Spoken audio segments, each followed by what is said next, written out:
Hello दोस्तों, नमस्कार। स्वागत है आपका आज की इस जीके की क्लास पे। ये क्लास आपके आने वाले एग्जाम केवीएस, एनवीएस और डी ट्रिपल एस पी जैसे टीचिंग एग्जाम्स के लिए बेहद ही महत्वपूर्ण है, क्योंकि इसमें हमने वो टॉप मोस्ट रिपीटेड एमसीक्यूज लिए हैं जो बार बार पूछे गए हैं पिछली परीक्षाओं में।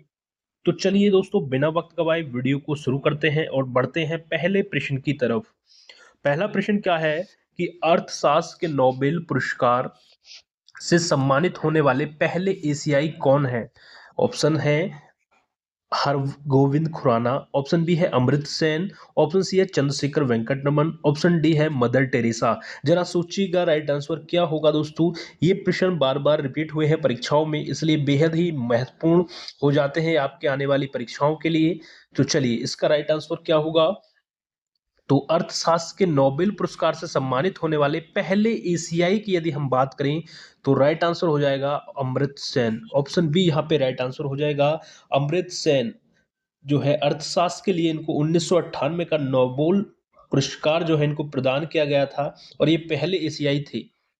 ठीक है। और इन्होंने 1999 में यदि हम बात करें 1999 में यदि हम बात करें तो इनको भारत रत्न से सम्मानित किया गया था। किससे? भारत रत्न से इनको सम्मानित किया गया था। और 1998 में इनको नोबेल पुरस्कार से यहाँ पे सम्मानित किया गया था। ये पहले एशियाई थे। ठीक है, अमृत सेन। चलिए आगे बढ़ते हैं अगले प्रश्न की तरफ। अगला प्रश्न क्या है कि भारत के पहले स्वास्थ्य मंत्री थे? ऑप्शन ए है अमृता प्रीतम, ऑप्शन बी है राजकुमारी अमृत कौर, ऑप्शन सी है विजय लक्ष्मी पंडित, ऑप्शन डी है सरोजनी नायडू। तो यहाँ पे जो राइट आंसर हो जाएगा वो क्या हो जाएगा? भारत भारत के पहले स्वास्थ्य मंत्री की यदि हम बात करें तो वो थी आपकी राजकुमारी अमृत कौर। ऑप्शन बी यहाँ पे राइट आंसर हो जाएगा। स्वतंत्र भारत की प्रथम स्वास्थ्य मंत्री जो थी वो राजकुमारी अमृत कौर थी।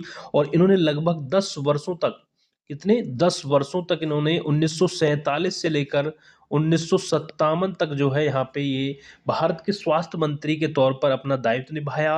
और जो इन्होंने 16 वर्षों तक जो है महात्मा गांधी के सचिव के रूप में भी काम किया था, और ये संविधान की सभा की सदस्य भी ये रही थी। कौन? राजकुमारी अमृत कौर। तो ऑप्शन बी यहाँ पे राइट आंसर होगा। चलिए आगे बढ़ते हैं अगले प्रश्न की तरफ। अगला प्रश्न क्या है कि अंतरिक्ष में जाने वाले पहले भारतीय कौन है? अंतरिक्ष में जाने वाला पहला भारतीय कौन है? ऑप्शन ए है सतीश धवन, ऑप्शन बी है रवि मल्होत्रा, ऑप्शन सी है राकेश शर्मा, ऑप्शन डी है इनमें से कोई नहीं। तो यहाँ से पूछा है अंतरिक्ष में जाने वाला पहला भारतीय कौन है? तो यहाँ पे जो राइट आंसर हो जाएगा जरा बताइएगा क्या होगा? Option C Rakesh Sharma. ठीक है, अंतरिक्ष में जाने वाले पहले भारतीय हैं राकेश शर्मा। ठीक है, इनका जन्म की यदि हम बात करें तो पंजाब के पटियाला में 1949 को हुआ था। ठीक है, 1949 को हुआ था। और ये भारत के पहले, ठीक है, बात करें भारत के तो भारत के पहले और विश्व के 138वें अंतरिक्ष यात्री थे राकेश शर्मा। ठीक है। और बात करें यहाँ पे पहली भारतीय मूल की महिला अंतरिक्ष यात्री कौन थी, तो वो थी कल्पना चावला। इनको भी आप याद रखेंगे। ठीक है, कल्पना चावला। चलिए दोस्तों, वीडियो आपको पसंद आ रही हो तो वीडियो को लाइक कर दीजिए, और चैनल पर नए हैं तो प्लीज चैनल को सब्सक्राइब कर लें, क्योंकि इसी तरीके की वीडियो टीचिंग एग्जाम से रिलेटेड, कॉम्पिटिटिव एग्जाम से रिलेटेड आपको हमारे चैनल पर मिलती हैं। तो एक बार जरूर वीडियो को लाइक करिएगा, चैनल पर नए हैं चैनल को सब्सक्राइब जरूर कर लीजिएगा, और ज्यादा से ज्यादा लोगों तक वीडियो को शेयर करिएगा। चलिए अगला प्रश्न है कि भारत की पहली महिला विदेश मंत्री कौन थी? दोस्तों ये जितने भी प्रश्न है ना वो पिछली जो टीचिंग एग्जाम्स हुए हैं उन सभी में पूछे गए हैं, और इनके चांस बहुत ज़्यादा हैं आने के पेपर में। ठीक है, तो इसलिए वीडियो में बने रहे। बहुत छोटी सी वीडियो होगी जिसमें हम बहुत टॉप के एमसीक्यूज यहाँ पे आज करेंगे। चलिए, भारत की पहली महिला विदेश मंत्री कौन थी? ऑप्शन ए है श्रीमती प्रतिभा पाटिल, ऑप्शन बी है Shrimati Sonia Gandhi, option C Shrimati Jayalalithaa, option D Shrimati Indira Gandhi. तो यहाँ पे भारत की पहली विदेश मंत्री जो है ये आपसे पूछा है कौन थी, तो बताइएगा यहाँ पे क्या होगा राइट आंसर। तो इसका जो राइट आंसर होगा वो होगा ऑप्शन डी श्रीमती इंदिरा गांधी। ठीक है, भारत की पहली महिला विदेश मंत्री श्रीमती इंदिरा गांधी थी। याद रखेंगे, इन्होंने प्रधानमंत्री के तौर पर भी अपना कार्यभार जो है संभाला था। ये 67 से लेकर 1967 से लेकर आपकी 1967 से लेकर 1966 तक। और ठीक है 1984 से 1931 अक्टूबर 1984 तक जो है प्रधानमंत्री भी रही थी। और बात करें देश की पहली पूर्णकालिक महिला जो विदेश मंत्री थी, वो कौन थी? सुषमा स्वराज थी। कौन थी? सुषमा स्वराज थी। ठीक है, चलिए आगे बढ़ते हैं अगले प्रश्न की तरफ। अगला प्रश्न क्या है कि माउंट एवरेस्ट पर चढ़ने वाले पहले व्यक्तियों में से एक एडमंड हिलेरी किस देश से हैं? Australia, option B Russia, option C Nepal, option D New Zealand. तो यहाँ आपको बताना है, यहाँ पे राइट आंसर जो होगा वो होगा न्यूजीलैंड। ठीक है, ऑप्शन डी। ठीक है, माउंट एवरेस्ट पर चढ़ने वाले पहले व्यक्तियों में से जो एडमंड हिलेरी थे, वो किस देश से थे? न्यूजीलैंड से थे। ठीक है, न्यूजीलैंड से थे। चलिए, माउंट एवरेस्ट की यदि हम बात करें तो ये सबसे ऊंची चोटी है, जिसकी ऊंचाई की यदि हम बात करें हाइट की, तो ये कितनी है? 8848, लगभग इतने मीटर ये है। ठीक है, माउंट एवरेस्ट दुनिया की सबसे ऊंची चोटी है। चलिए आगे बढ़ते हैं अगले प्रश्न की तरफ। अगला प्रश्न क्या है कि लाइट स्पोर्ट एयरक्राफ्ट में ग्रीनलैंड आइस कैंप में एकल उड़ान भरने वाली दुनिया की पहली महिला पायलट कौन है? ऑप्शन ए है आरोही पंडित, ऑप्शन बी है प्राची रावत, ऑप्शन सी है नीरजा कोहली, ऑप्शन डी है अवनी चतुर्वेदी। तो यहाँ पे जो राइट आंसर होगा वो क्या होगा? ऑप्शन ए आरोही पंडित। मुंबई में रहने वाली ये 23 साल की जो है कैप्टन पायलट जो है आरोही पंडित हैं। ठीक है, महज 7 महीने के प्रशिक्षण के बाद ये लाइट स्पोर्ट एयरक्राफ्ट में ग्रीनलैंड आइस कैंप से पार करने के जो है एकल उड़ान भरने वाली दुनिया की पहली महिला पायलट ये बन गई थी। ठीक है, याद रखेंगे। चलिए, और बात करें यहाँ पे अवनी चतुर्वेदी की। अवनी चतुर्वेदी जो थी, ये भारत की पहली महिला फाइटर पायलट है। कौन? भारत की पहली महिला फाइटर है, फाइटर पायलट है। ठीक है, कौन है? पायलट। भारत की पहली महिला फाइटर पायलट है अवनी चतुर्वेदी। ठीक है, इसको भी आप याद रखेंगे। चलिए आगे बढ़ते हैं, और प्रश्न है आपका लाल बहादुर शास्त्री से। ठीक है, क्या है प्रश्न? लाल बहादुर शास्त्री ऑप्शन ए पंडित नेहरू के बाद देश के दूसरे प्रधानमंत्री थे। ऑप्शन बी है भारत पाकिस्तान युद्ध विराम के लिए ताशकंद के समझौते पर अयूब खान के साथ हस्ताक्षर किए थे। ऑप्शन सी उन्हें शांति का दूत कहा जाता था। ऑप्शन डी उपर्युक्त सभी। जहां आपको बताना है इसका राइट आंसर क्या होगा, तो राइट आंसर दोस्तों हो जाएगा ऑप्शन डी उपर्युक्त सभी। क्योंकि लाल बहादुर शास्त्री जो थे वो पंडित नेहरू के बाद दूसरे प्रधानमंत्री बने। ठीक है, और भारत पाकिस्तान युद्ध विराम के लिए ताशकंद समझौते पर जो है अयूब खान के साथ हस्ताक्षर किए थे, और उन्हें शांति का दूत कहा जाता था। बिल्कुल तीनों बात यहाँ पे सही है, तो इसलिए ऑप्शन जो हो जाएगा ऑप्शन डी राइट आंसर हो जाएगा, उपर्युक्त सभी। ठीक है, चलिए आगे बढ़ते हैं। अगला प्रश्न क्या है कि अल्फ्रेड नोबेल निम्नलिखित में से किस देश से संबंधित हैं? ठीक है, अल्फ्रेड नोबेल निम्नलिखित में से किस देश से संबंधित हैं? ऑप्शन ए है डेनमार्क, ऑप्शन बी है स्वीडन, ऑप्शन सी है स्विट्जरलैंड, ऑप्शन डी है इंग्लैंड। तो यहाँ पे राइट आंसर जो हो जाएगा वो क्या हो जाएगा? राइट आंसर हो जाएगा स्वीडन। ठीक है, अल्फ्रेड नोबेल जो है स्वीडन देश से संबंधित हैं, और इन्हीं की याद में जो है दोस्तों नोबेल पुरस्कार जो है वो प्रतिवर्ष 10 दिसंबर को, कहाँ? 10 दिसंबर को स्वीडन की राजधानी कहाँ? स्टॉकहोम में यह दिया जाता है। ठीक है, नोबेल पुरस्कार। और केवल बात करें शांति का नोबेल पुरस्कार, ये नॉर्वे के ओस्लो में दिया जाता है, नॉर्वे के। ठीक है, और बात करें यहाँ पे 1913 में पहले भारतीय एशियाई बने थे रविंद्रनाथ टैगोर। ठीक है, नोबेल पुरस्कार जीतने वाले साहित्य के क्षेत्र में इनको ये दिया गया था, ये भी आप याद रखेंगे। ठीक है, कौन? रविंद्रनाथ टैगोर 1913 में। ठीक है, पहले भारतीय व एशियाई बने थे नोबेल पुरस्कार प्राप्त करने वाले। ठीक है, इनको भी आप याद रखेंगे। चलिए आगे बढ़ते हैं। अगला प्रश्न क्या है कि पद्मा सचदेवा, ठीक है, पद्मा सचदेव निम्नलिखित में से किस पेशे से संबंधित है? क्या पेशा है इनका? ऑप्शन ए है कवि लेखक, ऑप्शन बी गायक, ऑप्शन सी पत्रकार, ऑप्शन डी राजनेता। तो जरा सोचिएगा क्या होगा राइट आंसर। यदि आपने पढ़ा है तो इसका राइट आंसर जरूर बताइएगा। पद्मा सचदेव जो थे वो किस पेशे से संबंधित थे? तो ये आपका पेशे कवि और लेखक थे। ठीक है, पद्मा सचदेव जो है थे वो कवि लेखक पेशे से संबंधित हैं। ठीक है, बात करें प्रसिद्ध लेखिका और पद्मश्री पुरस्कार से सम्मानित पद्मा सचदेव जो है 4 अगस्त 2021 को इनका निधन हो गया। 4 अगस्त 2021 को इनका निधन हो गया। ये जो है डोगरी भाषा की पहली आधुनिक महिला कवयित्री थी, ठीक है? डोगरी भाषा की पहली महिला जो है आधुनिक महिला कवयित्री थी, ठीक है? याद रखेंगे। इनकी कई जो है हिंदी में पुस्तकें लिखी जैसे कि मेरी कविता मेरे गीत, ठीक है? ये इनकी थी, इनको आप याद रखेंगे। चलिए, पद्मा सचदेवा। आगे बढ़ते हैं। निम्नलिखित में से कौन लेखक नहीं है, ये आपसे पूछा है। ऑप्शन है मकबूल फिदा Hussain, option B Chetan Bhagat, option C Arundhati राय, ऑप्शन डी रस्किन बॉन्ड। तो निम्नलिखित में से कौन लेखक नहीं है आपसे पूछा है, तो एक बार बताइएगा क्या होगा।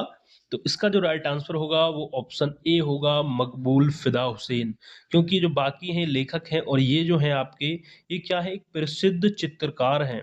क्या है ये? प्रसिद्ध चित्रकार हैं ये, ठीक है? प्रसिद्ध चित्रकार हैं मकबूल फिदा हुसैन, ठीक है? बाकी ये आपके चेतन भगत, अरुंधति राय और रस्किन बॉन्ड, ये क्या है, सभी जो है लेखक हैं। चलिए आगे बढ़ते हैं। अगला प्रश्न क्या है कि हाल ही में किस पूर्व राष्ट्रपति को भारत रत्न से सम्मानित किया गया। Option A APJ Abdul Kalam, option B Giani Zail Singh, option C Sarvepalli Radhakrishnan, option D Pranab Kumar Mukherjee. तो यहाँ पे बताइएगा क्या राइट आंसर होगा कि हाल ही में किस पूर्व राष्ट्रपति को भारत रत्न से सम्मानित किया गया। तो इसका राइट आंसर होगा ऑप्शन डी, प्रणब मुखर्जी को, ठीक है? हाल ही में भारत के पूर्व राष्ट्रपति प्रणब मुखर्जी जो हैं को भारत रत्न से सम्मानित किया गया और ये भारत के जो है 13वें राष्ट्रपति थे, 13वें राष्ट्रपति थे, ठीक है? ये भी आप याद रखेंगे। चलिए आगे बढ़ते हैं। अगला प्रश्न है पंडित भीमसेन जोशी किस घराने से संबंधित थे। ऑप्शन ए रंगीला घराना, option B Kirana Gharana, option C Jaipur Atrauli, option D Gwalior Gharana. बताइए पंडित भीमसेन जोशी जो थे वो किस घराने से संबंधित थे। तो याद रखना इसका राइट आंसर क्या होगा। तो इसका राइट आंसर होगा ऑप्शन बी, किराना घराना से संबंधित थे, ठीक है? पंडित भीमसेन जोशी किराना घराने के जो है एक महत्वपूर्ण शास्त्रीय गायक थे, ठीक है? याद रखेंगे। और इनको जो है आपका 2008 में भारत रत्न से जो है इनको सम्मानित किया गया था 2008 में, ठीक है? अब बात करें घराने की, देखो रंगीला घराना जो है वो आगरा से संबंधित है और इसके संस्थापक कौन है, हाजी सुजान खान। बात करें किराना घराना, ये अवध से संबंधित है और किराना घराना के जो संस्थापक थे वो अब्दुल वाहिद खान थे। इसी तरह जयपुर अतरौली घराना जयपुर से संबंधित है और इसके संस्थापक थे अल्लाह दिया खान, ठीक है? और ग्वालियर घराना ग्वालियर से संबंधित है और इसके जो संस्थापक थे वो थे नत्थन खां। कौन थे? नत्थन खां। याद रखेंगे। चलिए आगे बढ़ते हैं अगले प्रश्न की तरफ। लोकसभा के पहले उपाध्यक्ष कौन थे, ठीक है? आपसे पूछा है लोकसभा के पहले उपाध्यक्ष कौन थे। ऑप्शन ए है M Asaf Ali, option B है A K Ayyangar, option C है A V Thakkar, option D है ए एम अयंकर। तो यहाँ पे आपका जो राइट आंसर हो जाएगा वो क्या हो जाएगा, ए एम अयंकार, ठीक है? ए एम अयंगार भारत के लोकसभा के जो है प्रथम उपाध्यक्ष थे और उसके पश्चात लोकसभा अध्यक्ष बने थे, ठीक है? और ये बिहार के राज्यपाल भी रहे थे, बिहार के राज्यपाल भी ये रहे थे। चलिए आगे बढ़ते हैं। अगला प्रश्न क्या है कि निम्नलिखित व्यक्तियों में से किसे बांग्लादेश का जनक कहा जाता है। बांग्लादेश का जनक किसे कहा जाता है। ऑप्शन ए है शेख मुजीबुर रहमान, ऑप्शन बी मोहम्मद मशहूर अली, ऑप्शन सी है शेख हसीना, ऑप्शन डी उनमें से कोई नहीं, ठीक है? उक्त में से कोई नहीं। तो बांग्लादेश का जनक किसे कहा जाता है ये आपसे पूछा है। तो इसका जो राइट आंसर हो जाएगा वो हो जाएगा शेख मुजीबर रहमान को बांग्लादेश का जनक यहाँ पे कहा जाता है, ठीक है? याद रखेंगे। और ये बांग्लादेश के पहले राष्ट्रपति भी ये बने थे, ठीक है? चलिए बिस्मिल्लाह खां किससे संबंधित है आपसे पूछा है। बिस्मिल्लाह खां किससे संबंधित है। Option A tabla, option B sarod, option C बांसुरी, ऑप्शन डी शहनाई। बताइए यहाँ पे उस्ताद जो है बिस्मिल्लाह खां जो है ये किससे संबंधित है। तो शहनाई से संबंधित है, ऑप्शन डी, ठीक है? भारत के विख्यात शहनाई वादक इनको कहा जाता है, उस्ताद बिस्मिल्लाह खां। इनका जन्म की यदि हम बात करें तो डुमराव बिहार में हुआ था, ठीक है? डुमराव बिहार में हुआ था और इनको 2001 में, ठीक है, भारत का सर्वोच्च नागरिक सम्मान जो है भारत रत्न से इनको सम्मानित किया गया था 2001 में। ये भी आप ही याद रखेंगे, ठीक है? चलिए इनके असली नाम की यदि हम बात करें तो कमरुद्दीन खान था, ठीक है, याद रखेंगे। बिस्मिल्लाह खां का असली नाम क्या था? कमरुद्दीन खान। यदि आपसे एग्जाम में प्रश्न बन जाए तो इसको भी आप याद रखेंगे। आगे बढ़ते हैं, शिव कुमार शर्मा इसके प्रसिद्ध वादक हैं, किसके? Option A sitar, option B bansuri, option C tabla, option D santoor. बताइए यहाँ पे जो शिव कुमार शर्मा हैं ये किससे संबंधित है, किसके प्रसिद्ध वादक हैं? तो आप याद रखेंगे संतूर वादक हैं, ठीक है। शिव कुमार, सै से संतूर और सै से शिव कुमार, ये भी इस तरीके से आप इसको याद रख लीजिएगा कि पंडित शिव कुमार शर्मा प्रख्यात भारतीय संतूर संतूर वादक हैं, ठीक है। संतूर क्या है? कश्मीरी लोकवाद होता है, ठीक है। चलिए थोड़ा सा और बता दूं, संतूर जो है 72 तारों के साथ अखरोट से बना एक विषम चतुर्भुज के आधार का हथौड़ा, ठीक है, होता है। चलिए आगे बढ़ते हैं अगले प्रश्न की तरफ कि निम्नलिखित में से किसे फ्लाइंग सिख के नाम से जाना जाता है? Option A Mohammed Farah, option B Milkha Singh, option C Usain Bolt, option D Jesse Owens. तो बताइए फ्लाइंग सिख के नाम से किसे जाना जाता है? तो इसको तो आप बता ही देंगे। क्या है इसका right answer? Milkha Singh, option B यहाँ पे राइट आंसर होगा। इनके ऊपर एक फिल्म भी बनी हुई है, ठीक है, जो कि काफी ज्यादा हिट हुई थी, ठीक है। उसका आप कमेंट करके एक बार मुझे बताना क्या है उस फिल्म का नाम, ठीक है। फ्लाइंग सिख के नाम से मिल्खा सिंह को जाना जाता है, ठीक है। चलिए आगे बढ़ते हैं।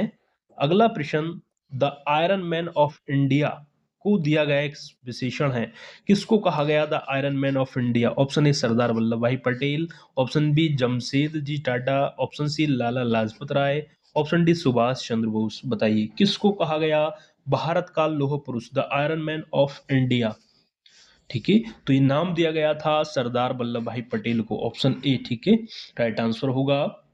सरदार वल्लभ भाई पटेल भारत का एकीकरण किया और बिस्मार्क के जर्मनी का एकीकरण भी किया था। इसलिए जो है जर्मनी के तर्ज पर सरदार वल्लभ भाई पटेल को भारत का बिस्मार्क के नाम से भी जाना जाता है, ठीक है। और देखिए यहाँ पे सरदार की जो उपाधि थी ये बारदौली सत्याग्रह में इनकी महिलाओं ने यहाँ पे दी थी, ये भी आप याद रखेंगे दोस्तों। तो ये थे दोस्तों टॉप 18 प्रश्न आज की इस वीडियो के। दोस्तों कैसी लगी वीडियो आप एक बार कमेंट करके जरूर बताइएगा हमें दोस्तों। और वीडियो आपको अच्छी लगी हो तो वीडियो को लाइक करें, चैनल पर नए हैं तो चैनल को सब्सक्राइब कर लें दोस्तों, क्योंकि यहाँ पे इसी तरीके की क्लास आपको देखने को मिलेंगी। तो मिलते हैं बहुत जल्द अगली क्लास में, तब तक के लिए दोस्तों जय हिंद जय भारत दोस्तों।